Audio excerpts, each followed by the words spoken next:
Ipinagmalaki ng Malacanang ang patuloy na tiwala ng international business community sa ekonomiya ng Pilipinas. Reaksyon ito ng palasyo sa pahayag ni Senador Sergio Osmeña III na awful manager si Pangulong Aquino.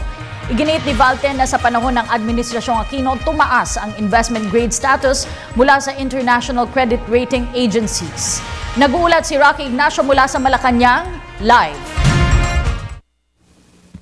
Maraming salamat, Kati. Muli nga inilatag ng Malacanang ang mga mabubuting bunga ng reforma na ipinatupad sa ilalim ng Aquino administration. Sinabi ito ng palasyo, kaugnay pa rin sa pinakuling statement ni Senator Sergio Osmeña.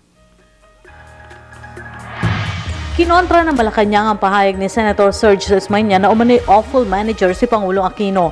Paliwanag ni Deputy Presidential Spokesperson Abigail Valte, 4 na taon niyang nakatrabahong Pangulo kung saan nagkaroon ng mabuting resulta sa bansa. If you will allow me in a rare instance to give you my view on a certain thing. But I've had the opportunity to work with the President for the years. And personally, I disagree with the assessment of Senator Osmeña. How is this manifested? You see that someone who is allegedly an awful manager could not have delivered results in the past close to 4 years that he's been in office. Gate pa ng palasyo, sa ilalim ng Aquino administration ang tumaas ang kumpiyansa ng international business community sa ekonomiya ng Pilipinas, kasabay ng pagtamo sa dating mailap na investment grade status mula sa international credit rating agencies.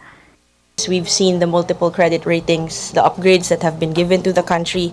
You've seen at least 5 consecutive quarters of positive and more than 6.5% GDP growth.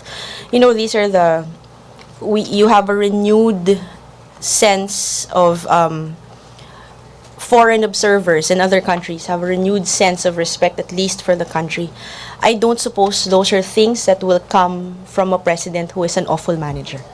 Nag-ugat ang pahayag ng senador sa umano'y kabiguan ni Energy Secretary Jericho natugunan ang problema ng supply ng kuryente sa Mindanao. Hindi naman lingid sa palasyo ang kakayahan ni Osmeña sa usapin ng energy sector, kaya nirerespeto nila ang opinyon ng senador. Magkagayman, tiwalang Malacanang na hindi ito magiging dahilan para masira ang relasyon ng palasyo at senador. You know, one disagreement does not unmake or unravel a particular relationship. So, you know, as I said earlier, RG, we're open naman to having these discussions.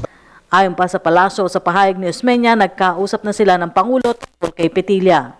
You know, we've always had a good relationship with Senator Osmeña, and you know, down the road, whether he is an ally, is something that you may have disagreements from time to time, even with your allies, and hopefully, you know, we do respect his opinion highly, especially his. I know this for a fact that he is very learned when it comes to the energy sector. So, you know, we look forward to having these issues discussed. Nauna nang sinabi ng Malacanang na nananatili pa rin ang tiwala ng Pangulo kay Petilla. At yan po ating pag-uulat mula dito sa Malacanang sa tulong ng RTVM. Ako po si Rocky Ignacio para sa Telebisyon ng Bayan.